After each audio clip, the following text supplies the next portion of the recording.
فاعوذ باللہ من الشیطان الرجیم بسم اللہ الرحمن الرحیم ان اللہ وملائکتہ یصلون علی النبی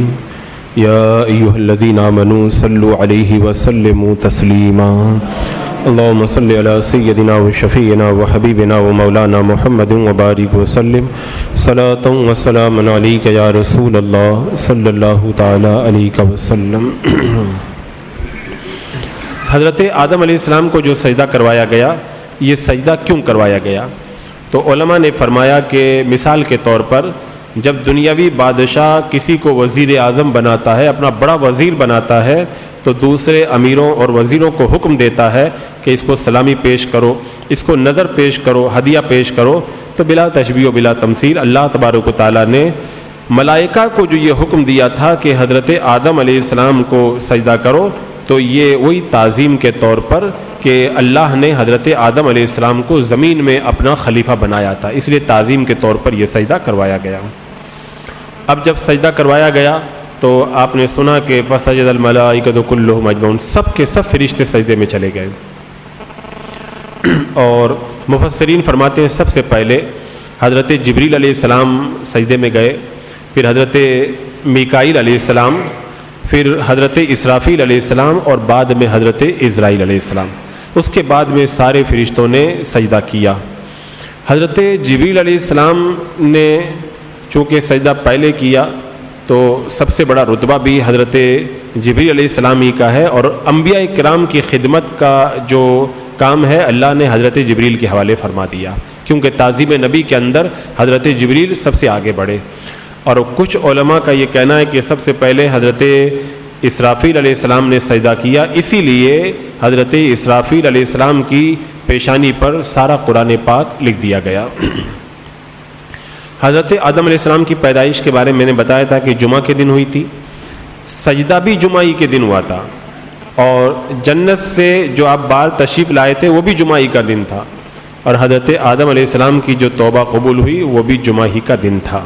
تو جمعہ کے دن بڑے بڑے کام ہوئے، اور آپ جانتے ہیں کہ قیامت بھی جمعہ ہی کے دن آئے گی، تو اس سے جمعہ کی فضیلت کا بھی پتہ چلتا ہے۔ کچھ علماء فرماتے ہیں کہ یہ سجدہ ظہر کے وقت سے لے کر عصر تک ہوا، اور ایک قول یہ ہے کہ ملائکہ 100 سال تک سجدے میں رہے، اور ایک تفسیر یہ ہے کہ 500 سال تک فرشتے حضرت آدم علیہ السلام کے سامنے سجدے میں رہے۔ اب چونکہ مختلف روایتیں ہیں تو اس کا مفہوم اس طریقے سے بھی علماء نے جمع کیا کہ سب سے پہلے فرشتوں نے آدم علیہ السلام کو سجدہ کیا، شیطان نے انکار کر دیا، یہ سجدہ تھوڑی دیر کے لیے تھا۔ پھر جب فرشتوں نے سجدے سے سر اٹھایا تو دیکھا کہ شیطان آدم علیہ السلام کی طرف پیٹھ پھیر کر کے کھڑا ہو گیا ہے، تب انہوں نے دوسرا سجدہ اس لیے کیا کہ اللہ تیرا شکر ہے کہ تو نے ہمیں سجدہ کی توفیق عطا فرمائی، تو شکر ادا کرنے کے لیے دوبارہ سجدہ کیا۔ یہ سجدہ اللہ کے لیے تھا اور یہ سجدہ شکر تھا۔ پھر جب انہوں نے سر اٹھایا تو دیکھا کہ شیطان جو پہلے بڑا خوبصورت تھا، بڑا عابد و زاہد پرہیزگار ہونے کی وجہ سے اللہ نے اس کو بڑی نورانیت دی تھی، تو اس کی شکل جو ہے مسخ کر دی گئی اور اس کا چہرہ بگاڑ دیا گیا سجدہ نہ کرنے کی وجہ سے۔ جب فرشتوں نے یہ دیکھا تو ان پر ہیبت الہی چھا گئی، پھر انہوں نے سجدہ کیا، اور یہ سجدہ بھی چونکہ حضرت آدم علیہ السلام کی روح کی طرف کر کے ہی تھا، تو کوئی سجدہ تھوڑی دیر کے لیے تھا، کوئی سجدہ 100 سال کے لیے، کوئی 500 سال کے لیے، اور تینوں سجدوں کا رخ حضرت آدم علیہ السلام کی طرف تھا، اس لیے روایتوں کے اندر اختلاف پیدا ہو گیا۔ یہ یاد رہے کہ اس کائنات کی عالم کی جو ابتدا ہے وہ تعظیم نبی سے ہوئی ہے، یعنی کائنات کی جو ابتدا ہوئی حضرت آدم علیہ السلام کی تعظیم کے ذریعے ہوئی، اور یہ بھی یاد رہے کہ اس دنیا کا جو اختتام ہوگا اور عالم آخرت کی جو ابتدا ہوگی وہ بھی تعظیم نبی کے ذریعے ہوگی، اس لیے کہ عالم آخرت کے اندر میدان محشر میں اگر کچھ ہوگا تو یہی ہوگا کہ جگہ جگہ اللہ کے رسول علیہ السلام کی عظمت دکھائی جا رہی ہوگی۔ تو دنیا کی ابتدا، کائنات کی ابتدا بھی تعظیم نبی کے ذریعے، اور آخرت کی ابتدا بھی تعظیم نبی کے ذریعے ہوگی۔ تو اس سے آپ اندازہ لگائیں کہ تعظیم نبی کتنی بڑی عبادت ہے کہ کائنات کی ابتدا بھی اسی سے ہو رہی ہے اور آخرت کی شروعات بھی تعظیم نبی کے ذریعے ہو رہی ہے۔ اور یہ بھی خیال رہے کہ مردود ہونے سے پہلے ابلیس کا نام جو ہے وہ عزازیل تھا، پھر اس کا نام جو ہے بدل کر کے مردود ہونے کے بعد میں ابلیس اور شیطان رکھ دیا گیا۔ ابلیس کا معنی ہوتا ہے نا امید، ایک معنی اس کا مکار بھی ہوتا ہے، اور شیطان کا معنی ہوتا ہے دور ہونا، چونکہ یہ ہر رحمت سے دور ہے، مکر و فریب سے بھرا ہوا ہے اور رحمت الہی سے نا امید ہے، اس لیے اسے ابلیس اور شیطان کہا جاتا ہے۔ اب جو سجدہ کروایا گیا، حق بات یہی ہے کہ شیطان جو ہے وہ جنات میں سے، شیطان جو ہے فرشتوں میں سے نہیں ہے،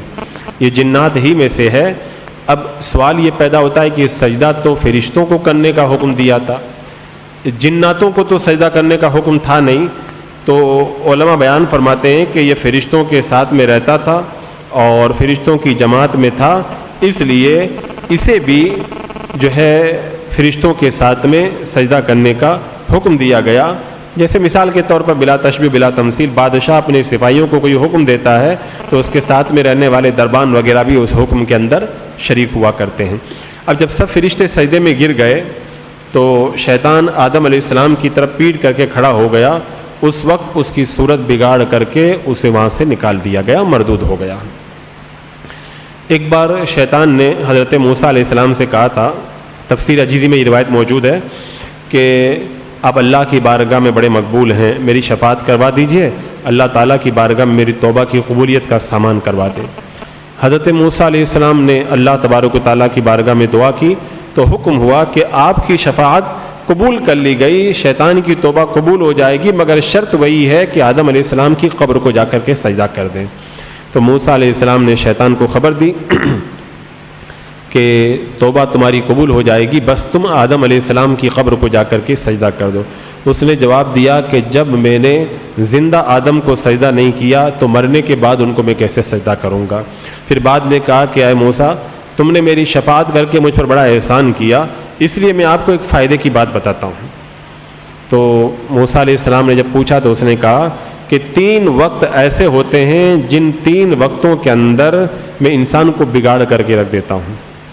ان میں سے پہلا وقت جب آدمی غصے میں ہوتا ہے تو اس وقت میں خون کی جگہ میں اس کے جسم میں دوڑتا ہوں اور جو چاہتا ہوں اسے کرا لیتا ہوں۔ دوسرا، جہاد کے وقت میں غازی جب گھر بار چھوڑ کر کے جہاد کے لیے نکلتا ہے تو اسے میں میدان جہاد میں گھر، بیوی، بچے، اس کا مال یاد دلا کر کے اسے جہاد کرنے سے روکنے کی کوشش کرتا ہوں۔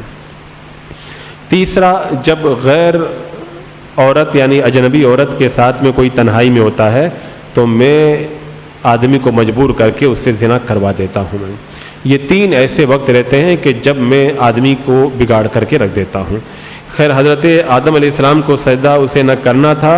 اور نہ اس نے کیا اور انکار کے اوپر ڈٹا رہا۔ اب